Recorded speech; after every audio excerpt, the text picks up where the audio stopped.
Pandian store சீரியல்ல அடுத்து வர எபிசோட்ல என்ன மாதிரியான ட்விஸ்ட் எல்லாம் இருக்க போகுதுன்றத இந்த வீடியோல பார்க்கலாம். கதிர் வந்து முத்துவேலுக்கு கால் பண்றாங்க. கால் பண்ணி, நீங்க திருச்சிக்கு தனியா போக வேண்டாம், நான் காருக்கு சொல்லியிருக்கேன், வீட்டால இருந்து கிளம்புறது நடக்காத சாத்தியம். அதனால வேணும்னா நம்ம என்ன பண்ணலன்னா தெருமுக்குல நீங்க நில்லுங்க, நானும் அங்க கார் எடுத்துட்டு வந்துடுறேன்னு சொல்றாங்க. நான் தனியாவே போய்ப்பேன், நீ எதுக்கு வரணும், நீ எல்லாம் வர வேண்டாம் நான் சொன்னா கூட நீ ஏன் கேட்க மாட்டேன்றன்னு சொல்லிட்டு கேட்டுட்டு இருக்காங்க. இல்ல இருக்கட்டும், யாரும் இல்லாத மாதிரி நீங்க போகணும்னு என்ன அவசியம் இருக்கு, அதெல்லாம் ஒண்ணும் வேண்டாம், நான் இருக்கேன்ல, நான் பாத்துக்கிறேன்னு சொல்லிட்டு இப்ப நம்ம கதிர் வந்து சொல்றாங்க. இதை கேட்டு உடனே முத்துவேலும் சரி நீ வான்னு சொல்லிட்டு சொல்றாங்க. இதை கேட்டு கதிர் வந்து சந்தோஷப்பட்டுட்டு சரி நான் வைக்கிறேன், நாளைக்கு காலையில நான் வந்து உங்களுக்கு கால் பண்றேன்னு சொல்லிட்டு கால் பண்ணிட்டு வைக்கிறாங்க. உடனே அந்த இடத்துக்கு ராஜி வராங்க. ராஜி பார்த்ததுமே போனை கட் பண்றாங்க கதிர். ஆமா, யார்கிட்ட பேசிட்டு இருக்கேன்னு சொல்லி கேட்டுட்டு இருக்காங்க. கஸ்டமர் கிட்ட தான் பேசிட்டு இருக்கேன், ஏன் ராஜின்னு சொல்லி கேக்குறாங்க. இல்ல, நான் வந்ததும் போனை கட் பண்றேன், உன் முகம் வந்து மாறிடுச்சு, அதனாலதான் கேட்டுன்றாங்க. அது ஒண்ணும் இல்ல, தலைவலிக்கிற மாதிரி இருக்கா, அதுதான், வேற ஒண்ணும் இல்ல. சரி காஃபி எடுத்துட்டு வரட்டுமா, சரி போய் எடுத்துட்டு வான்னு சொல்லிட்டு ராஜியை எப்படியும் ஒண்ணு சமாளிச்சு அனுப்பி விட்டுறாங்க. இப்ப ரூமுக்குள்ளேயே வந்து முத்துவேல் வந்து உட்கார்ந்துட்டு இருக்காங்க. ரூமுக்குள்ள முத்துவேல் உட்கார்ந்துட்டு இருந்ததுமே அந்த இடத்துக்கு வந்து இப்ப நம்ம வடிவு வராங்க. என்னங்க ஆச்சு உங்களுக்கு, உங்க உடம்புக்கு ஏதாவது பிரச்சனையா, எதுவா இருந்தாலும் என்கிட்ட தாராளமா சொல்லுங்கன்றாங்க. அதெல்லாம் ஒண்ணு இல்ல வடிவு, நான் நல்லா தான் இருக்கேன்றாங்க. நல்லா இருக்கிற நீங்க ஏன் இப்படி பண்ணிட்டு இருக்கீங்க, எதுக்காக இப்படி ரூமுக்குள்ளே உட்கார்ந்துட்டு இருக்கீங்க, சரி வாங்க சாப்பிடுவீங்கன்னு சொல்லி கூப்பிடுறாங்க. இல்ல வடிவு, எனக்கு சாப்பாடெல்லாம் எதுவும் வேண்டாம்னு சொல்றாங்க. ஏங்க இப்படி பண்ணிட்டு இருக்கீங்க, வாங்கன்னு சொல்லி கூப்பிட்டதும் சரி இப்போ உனக்கு என்ன, நான் சாப்பிட்டா நீ சந்தோஷப்படுவியா, ஆமாங்க நீங்க சாப்பிட்டா நான் சந்தோஷப்படுவேன், சரி வான்னு சொல்லிட்டு கூட்டிட்டு போறாங்க. கூட்டிட்டு போயிட்டு நம்ம முத்துவேலுக்கு சப்பாத்தி தான் வைக்கிறாங்க. சிக்கன் குழம்பு சப்பாத்தினா நம்ம முத்துவேலுக்கு பிடிக்கும். ஒரே ஒரு சப்பாத்தி வச்சு அதையும் விருப்பம் இல்லாமயே சாப்பிட்டுட்டு இருக்காங்க. இது எல்லாமே நோட் பண்ணிட்டு இருக்காங்க. சக்திவேல் வந்து நோட் பண்ணிட்டு இருக்காங்க. வடிவும் நோட் பண்ணிட்டு இருக்காங்க. இன்னங்க இன்னொரு சப்பாத்தி வச்சுக்கோங்கன்றாங்க. இல்ல வடிவு, எனக்கு போதும், நான் போய் படுக்கிறேன்னு சொல்லிட்டு முத்துவேல் வந்து படுத்துடுறாங்க. இதெல்லாம் பார்த்ததும் சக்திவேலுக்கு ஏதோ தப்பா இருக்கு, என்னன்னு புரியலன்னு சொல்லிட்டு யோசிச்சுட்டு இருக்காங்க. அடுத்த ட்ராக்கா வந்து பாத்தீங்கன்னா அடுத்த நாள் காலையில வந்து காட்டுறாங்க. அடுத்த நாள் காலையில வந்து நம்ம கதிர் வந்து ரொம்பவே அவசர அவசரமா ரெடி ஆயிட்டு நான் திருச்சி வரைக்கும் ஒரு வேலையா போறேன்னு சொல்லிட்டுலாம் இருக்காங்க. இதை பார்த்த உடனே நம்ம கோமதி, ஏண்டா திருச்சிக்கு போறேன்னு சொல்லவே இல்ல, காலங்காத்தால இப்படி வந்து ரெடி ஆயிட்டு நின்றுட்டு இருக்க, எங்க முக்கியமான வேலையன்றாங்க, கஸ்டமர் வர சொல்லியிருக்காங்க, அதுக்காக நானே போறேன்னு சொல்லிட்டு இருக்காங்க. உடனே நம்ம கோமதி வந்து கதிர்கிட்ட, ஏண்டா வேலைன்னு வந்துட்டா நீ உன் அப்பா மாதிரியே இருக்க, கொஞ்சம் காஃபியாவது குடிச்சிட்டு போடான்றாங்க. அதெல்லாம் வேண்டாம், நான் போனை வேற மறந்து வச்சுட்டு வந்துட்டேன், இரு நான் போய் போனை எடுத்துட்டு வரேன்னு சொல்லிட்டு போனை எடுத்துட்டு முத்துவேலுக்கு கால் பண்றாங்க. நான் தெரு முக்குல நிக்கிறேன், நீங்க வந்துடுங்கன்னு சொல்றாங்க. ரிப்போர்ட் எல்லாம் எடுத்துட்டு வாங்கன்னு சொல்லிட்டு சரின்னு சொல்லிட்டு பேசிட்டு இருக்கும் போதே கரெக்டா திரும்ப ராஜி அங்க வராங்க. என்ன கதிரு, ஏதோ லவர் கிட்ட பேசுற மாதிரி தனியா பேசிட்டு இருக்க, என்ன ஆச்சுன்றாங்க. ஏய், நான் போய் என்ன பேச போறேன், கஸ்டமர் கிட்ட பேசிட்டு இருந்தேன், நான் போய் என்ன லவர் கிட்ட பேசுற மாதிரி நீ சொல்லிட்டு இருக்க, அப்படியெல்லாம் ஒண்ணும் கிடையாதுன்னு சொல்லிட்டு ராஜியை வந்து சமாளிச்சுட்டு கதிர் வந்து அங்க இருந்து கிளம்பி போகலான்னு பாக்குறாங்க. அடுத்த ட்ராக்கா வந்து நம்ம மீனாவா காட்டுறாங்க. மீனா வந்து எப்பவும் போல போன் பேசிட்டு இருக்காங்க. அது யாருக்குன்னு பார்த்தீங்கன்னா மயிலுக்கு தான். என்னக்கா எப்படி இருக்கீங்க, சாப்பிட்டீங்களா, உங்களை எல்லாரும் புகழ்ந்து தள்ளிட்டு இருக்காங்கன்னு சொல்லிட்டு பேசிட்டு இருக்காங்க. இதை கேட்டதும் அப்படியான்னு சொல்றாங்க. ஏக்கா ஏதாவது என்கிட்ட ஒரு முக்கியமான விஷயம் ஏதாவது நீங்க சொல்லணுமான்னு சொல்லி கேக்குறாங்க.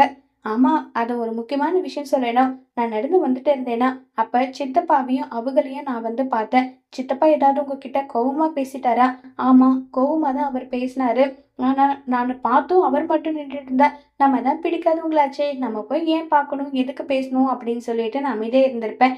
சித்தப்பா இருந்தாரு, அவரை பார்த்தும் பேசாம போனா அது தப்பாயிடுன்றதுக்காக தான் அவரை பார்த்து பேசலான்னு சொல்லிட்டு போனேன். அவரும் கோவமா பேசினாரு. சரி அவர்கிட்ட மட்டும் பேசிட்டு உடனே இந்த பக்கம் வந்துட்டேன். அதுக்கு அவர் வந்து, நீ மட்டும் எப்படி நிம்மதியா இப்படி சிரிச்சுட்டு இருக்கே தெரியல, அப்படி இப்படின்னு கண்டபடி வாய்க்கு வந்தபடி எல்லாம் அவர் பேசிட்டாரு. அவர் கோவப்படுறதுலயும் தப்பு இல்லை தானே காட்டுறாங்க. தப்பு இல்லதான் மீனா, நான் பாட்டுக்கு அதுக்கு தான் ஒதுங்கி வந்துட்டேன்னு சொல்லிட்டு பேசிட்டு இருக்காங்க. கரெக்டா அந்த இடத்துல வந்து செந்தில் வந்ததும் சரிக்கா அப்புறம் பேசிட்டுமாக்கான்னு போனை வைக்கிறாங்க. யார்கிட்ட பேசிட்டு இருக்க, எப்ப பாரு ஒரு லேடி கிட்ட மட்டும் நீ பேசிட்டே இருக்கியே, சரி எனக்கு பால் கடைக்கார மாமனாருக்கு 500 ரூபாய் பணம் கொடுக்கணும். நீ போய் அதை எடுத்துட்டு வரியான்றாங்க. பேக்ல தாங்க இருக்கும், போய் எடுத்துட்டு வாங்க. இல்ல இல்ல அப்புறம் இதை காணும் அதை காணும்னு சொல்லுத, நீ ஏன் போய் எடுத்துட்டு வான்னு சொல்றாங்க. சரிங்க, ஒரு நிமிஷம் நான் எடுத்துட்டு வரேன்னு சொல்லிட்டு அங்கிருந்து போனதும் போன்ல செக் பண்ணி பாக்குறாங்க. மீனாவோட போன் யாருக்கு தான் போன் பண்ணிருக்கான்னு சொல்லிட்டு, இல்ல மயிலுக்கு இல்ல, அப்ப வேற யாருக்கா இருக்குன்னு சொல்லிட்டு சந்தேகப்பட்டுட்டு இருக்காங்க. இப்ப உடனே நம்ம மீனா வந்து, ஏங்க எந்திரிங்க, நான் கோவிலுக்கு போறேன்றாங்க. என்ன மீனா இவ்ளோ காலையில கோயிலுக்கு? ஏங்க கோயிலுக்கு போறது கூட இவ்ளோ காலையில அப்படி இப்படியா? நான் கிளம்புறேன். சரி 5 நிமிஷம் இரு மீனா, நான் போய் குளிச்சுட்டு ரெடி ஆயிட்டு வந்துடுறேன். இல்லைங்க, நீங்க இன்னும் நல்லா தூங்கி எந்திரிச்சு நான் பிளாஸ்க்ல காஃபி போட்டு வச்சிருக்கேன், சாப்பாடு உங்களுக்கு பிடிச்சது செஞ்சு வச்சிருக்கேன். கொஞ்ச நேரம் தூங்கி எந்திரிச்சிட்டு நீங்க ரெடி ஆயிட்டு அப்புறம் ஆபீஸ்க்கு போங்க. நான் அந்த அக்கா கூட போறேன்றாங்க. என்ன இது, இவ அந்த அக்கா கூட எப்ப பாரு கோயிலுக்கு போறேன்றான், ஆனா இவ மொழி சரியில்லையேன்னு சொல்லிட்டு யோசிச்சுட்டே இருக்காங்க நம்ம செந்தில். அடுத்த ட்ரக்கா நம்ம முத்துவேலை காட்டுறாங்க. முத்துவேல் ரிப்போர்ட் எல்லாம் எடுத்துட்டு வெளியே வராங்க. உடனே சக்திவேல் வந்து, அண்ணன் எங்க அண்ணன் எங்க போறீங்கன்னு சொல்லிட்டு கேக்குறாங்க. திருச்சி வரைக்கும் ஒரு வேலையா போறேன்றாங்க. என்னென்ன ஒரு வார்த்தை என்கிட்ட சொல்லலன்னதும் வடிவு நான் கிளம்புறேன்றாங்க. சரிங்கன்றாங்க. அண்ணன் திருச்சிக்கு என்ன வேலைன்றாங்க. இல்ல ஒரு இடம் வாங்கலான்னு பேசி முடிவு எடுத்திருக்கேன், அந்த இடத்த போயிட்டு பார்க்கலான்னு சொல்லிட்டு போறேன்றாங்க. ஊரை விட்டு ஊரு போய் இடம் வாங்குறீங்க, ஆனா ஒரு வார்த்தை என்கிட்ட நீங்க சொன்னீங்களா, ஏன்னா இப்படி பண்றீங்கன்னு சொல்லி கேக்குறாங்க. இல்லடா, எல்லாம் கூடி வந்தா அப்புறம் சொல்லிக்கலான்னு இருந்தேன். சரி நான் கிளம்புறேன்றாங்க. அது என்னன்னு கையிலன்றாங்க. அது எல்லாம் டாக்குமெண்ட்டான்னு சொல்றாங்க. நான் கிளம்புறேன், வர சாயந்தரம் ஆயிடும். மில்லு வணிகர் சங்கத்துக்கு அது எல்லாமே நீயே பாத்துக்கோ. என்ன போறீங்கன்றாங்க. இல்ல கார் சொல்லியிருக்கேன், நான் கார்ல போறேன்னு சொல்லிட்டு முத்துவேல் அங்கிருந்து கிளம்பி போறாங்க. இப்ப கதிரும் வெளியே வந்து 2 பேரும் ஒருத்தர் மாத்தி ஒருத்தர் தலையாட்டிட்டு இருக்காங்க. கரெக்டா அதை வந்து சக்திவேல் பாத்துறாங்க. உடனே கதிர் வந்து எதுவும் பேசாம தலையை கீழே போட்டுட்டு போறாங்க. முத்துவேல் வந்து, அண்ணன் எதில் போறேன்னு சொல்லிட்டு சக்திவேல் வந்து கேக்குறாங்க. இல்லடா, காரை வர சொல்லியிருக்கேன், அவ்வளவு தூரம் என்னால டிரைவ் பண்ணி போக முடியாதா, அதனால டிரைவரை வர சொல்லியிருக்கேன்றாங்க. சரிண்ணே, உன் கூட நான் வரேன். டேய், உனக்கு ஏகப்பட்ட வேலை இருக்கும்ல, அதை பாருடா, இங்க வந்து எதுக்காக டைம் வேஸ்ட் பண்ற, நான் பாத்துக்கிறேன்னு சொல்லிட்டு எல்லாம் இருக்காங்க. இதை கேட்டதும் சரி நான் கிளம்புறேன்னு சொல்லிட்டு முத்துவேல் கிளம்பி போனதும் சக்திவேலுக்கு ரொம்பவே ஷாக்கிங்கா இருக்கு. ஏன்னா முத்துவேலோட நடவடிக்கையும் பார்த்தாச்சு, கதிரோட நடவடிக்கையும் பார்த்தாச்சு. இவங்க 2 பேரும் சேர்ந்து ஏதோ பெரிய சதித்திட்டம் போடுறாங்க, அது மட்டும் எனக்கு நல்லா தெரிஞ்சிருச்சு. கண்டிப்பா இவங்க 2 பேரும் ஏதோ பெரிய திட்டம் போடுறாங்கன்றத முடிவு வந்து பண்ணிக்கிறாங்க. முடிவு பண்ணிட்டு இப்ப கண்டுபிடிக்காம விடவே கூடாதுன்னு சொல்லிட்டு சக்திவேல் வந்து முடிவு பண்றாங்க. இப்ப நம்ம முத்துவேல் வந்து கதிர்கிட்ட பேசிட்டே வராங்க. நீ எதுக்காக இப்படி பண்ற, நீ தான் இப்பதான் டிராவல்ஸ் ஆரம்பிச்சிருக்க, இப்படிப்பட்ட நேரத்துல நீ வந்து டிராவல்ஸை விட்டுட்டு எனக்காக ஏன் அழியணும், நானே பார்த்துப்பேன்றாங்க. இல்ல, உங்களுக்கு கூட யாராவது ஆறுதலுக்கு இருந்தா உங்களுக்கு இன்னும் தைரியமா இருக்கும், பக்க பலமா இருக்கும். அது இல்லாம நீங்க இருக்க இருக்க மெலிஞ்சிட்டே போறீங்க, இத நினைச்சு சரியா சாப்பிடாம இருக்கீங்க போல.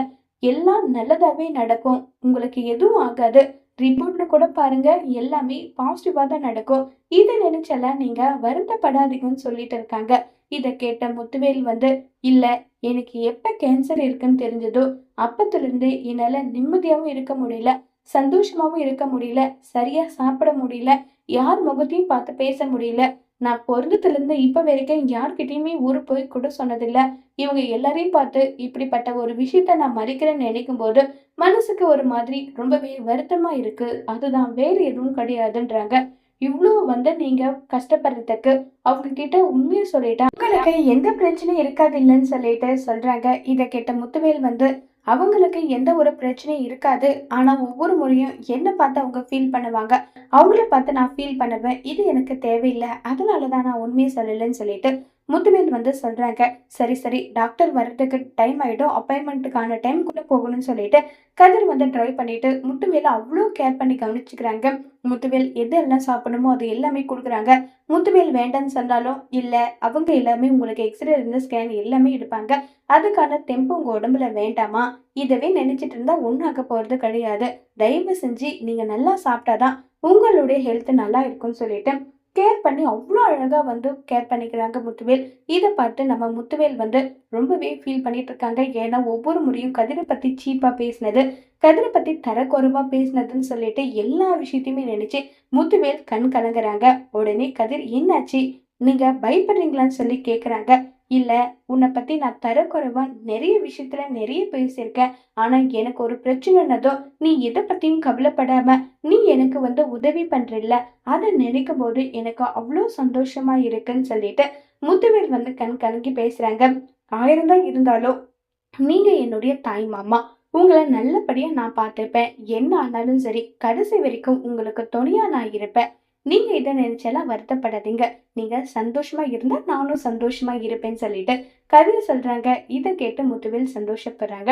இப்ப டாக்டர் பாத்தீங்கன்னா, நம்ம முத்துவேலுக்கு எடுக்க வேண்டிய செக்கப் எல்லாமே பண்ணி முடிச்சிடுறாங்க.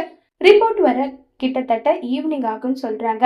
அப்படியா? சரி நாங்க வெயிட் பண்ணி ரிப்போர்ட்ட வாங்கிட்டே போயிடுறோம்னு சொல்லிட்டு இப்ப வெயிட் பண்ணிட்டு இருக்காங்க. சக்திவேல் ஒரு பக்கம் முத்துவேலுக்கு ஃபோன் மேல ஃபோன் பண்றாங்க. அண்ணே இவ்ளோ நேரம் ஆகியும் வரல. எங்க இருக்கீங்கனாவது சொல்லுங்க. நானும் வரேன்னு சொல்லிட்டு பேசிட்டு இருக்காங்க. இல்லடா சக்தி, வர லேட் ஆகும். நைட் ஆனா கூட நான் வந்துடுவேன். தங்க மாட்டேன். நீ கவலைப்படாம இருடான்னு பேசிட்டு இருக்கும்போது கதிரோட வாய்ஸ் கேக்குது. வாங்க போகலான்னு சொல்லிட்டு கூப்பிடுறாங்க. அண்ணே யாரோட வாய்ஸ் அது? உங்க கூட யார் வந்திருக்காங்க? யார் வாய்ஸ் அதுன்னு சொல்லிட்டு கேக்குறாங்க. அது வேற யாரும் இல்லடா, டிரைவர் தான். இளநீர் வாங்கிட்டு போலாமான்னு சொல்லி கூப்பிட்டாரு. அவ்வளவுதான்றாங்க. ஆனா சக்திவேலுக்கு அது நல்லாவே தெரியுது கதிரோட வாய்ஸ்ன்றது. அண்ணன் நம்ம கிட்டயே பொய் சொல்றாரு. கூட அப்படின்னா அந்த கதிர் போயிருக்கான். ஏன்னா அண்ணாவும் கிளம்பி போனாரு. பேக மாட்டின்னு இந்த கதிர் பையனும் கிளம்பி போனான். ஒருவேளை இவங்க 2 பேரும் தான் போயிருக்காங்க. ஒருவேளை அண்ணன் லேண்ட் வாங்குறேன்னு சொல்லி அதை அவங்க மாப்பிள்ளை பேர்ல இருந்து ரிஜிஸ்டர் பண்ணிடுவாரோ, அதுக்காக தான் போயிருக்காரு. அதனாலதான் எனக்கு ஒரு வார்த்தை கூட சொல்லல. என்கிட்ட ஒரு வார்த்தை கூட கேட்கல. நீ வான்னு சொன்னாலும் இல்ல வேண்டாம்னு சொல்லி என்னை விட்டுட்டு போயிருக்காருன்னா கண்டிப்பா அதுதான் காரணமா இருக்கும். இல்ல அண்ணன் வரட்டும். இதுக்கு மேல இத சும்மா விடவே கூடாது. பணத்துக்கு கணக்கு சொல்லணும். கதிர் கூட போயிருக்கான்றது நல்லாவே தெரியுது. இந்த அளவுக்கு அண்ணன் போய் சொல்லியிருக்காரு இல்ல, இதை இப்படி சும்மாவே விடக்கூடாதுன்னு சொல்லிட்டு ரொம்பவே கோபத்துல சக்திவேல் இருக்காங்க. உங்க தம்பிக்கு உங்க மேல ரொம்பவே பாசம் போலயே. நீங்க இல்லைன்னா கொஞ்ச நேரம் கூட இருக்க மாட்டாரு போல. அந்த முறை கால் பண்றாரு. அவன் பார்க்கதான் கரடு முரடா இருப்பான். நான் இல்லைன்னா அவன் ஒரு நிமிஷம் கூட இருக்க மாட்டான். எனக்கு இந்த மாதிரி ஒரு பிரச்சனை இருக்குன்னு தெரிஞ்சா என்னை விட அதிகமா அவன் தான் உடைஞ்சி போவான்னு சொல்லிட்டு முத்துவேல் சொல்றாங்க. இந்த பிரச்சனையை யாருக்கும் சொல்லாம இந்த பிரச்சனையை ஒட்டு மொத்தமா ஒழிச்சிடலாம். நீங்க கவலைப்படாம தைரியமா நீங்க இருந்தீங்கன்னா இதெல்லாம் ஒரு விஷயமே இல்ல, புரியுதான்னு சொல்லிட்டு கதிர் அவ்வளோ ஆறுதலா பேசிட்டு இருக்காங்க. இதை கேட்டு முத்துவேலுக்கு ரொம்ப சந்தோஷமா இருக்கு. நான் தனியா வந்திருந்தா இந்த அளவுக்கு தைரியமா இருந்திருப்பேனும் தெரியாது. நீ எனக்கு ஒவ்வொரு வார்த்தையும் சொன்னதும் எனக்கு அவ்வளோ ஆறுதலா இருந்தது. அந்த அளவுக்கு நீ எனக்கு மோட்டிவேட்டா பேசின, ரொம்பவே சந்தோஷமா இருக்குன்னு சொல்லிட்டு இப்ப நம்ம கதிர்கிட்ட ரொம்பவே பாராட்டிட்டு இருக்காங்க முத்துவேல். இது எல்லாம் நீங்க பாராட்டணும்னால நான் பண்ணல. என்னுடைய கடமையை நான் பண்றேன். என்னுடைய தாய் மாமாவுக்கு நான் என்ன பண்ணணும்னு நினைக்கிறேனோ அதை நான் பண்றேன். இதெல்லாம் எனக்கு ஒரு விஷயமே கிடையாது. நான் உங்களை ஒரு மகன் ஸ்தானத்துல இருந்து பார்த்துக்கணும்னு நினைச்சேன். இந்த மாதிரி நான் உங்களை கவனிச்சுக்கிறதெல்லாம் எனக்கு கொடுத்து வச்சதுனாலதான் இப்படி நடக்குதுன்னு சொல்லி முத்துவேல் கிட்ட கதிர் சொல்றாங்க. இதை கேட்டு முத்துவேல் ரொம்பவே சந்தோஷப்படுறாங்க. இப்ப முத்துவேல் கதிரை மருமகனா ஏத்துக்கிட்டு சந்தோஷமா வாழுவாங்களா, அதுக்கு தடையா நம்ம சக்திவேல் இருப்பாங்களா இல்லையங்கிறத வரப்போற எபிசோட்ல வெயிட் பண்ணி பார்க்கலாம். தேங்க்யூ.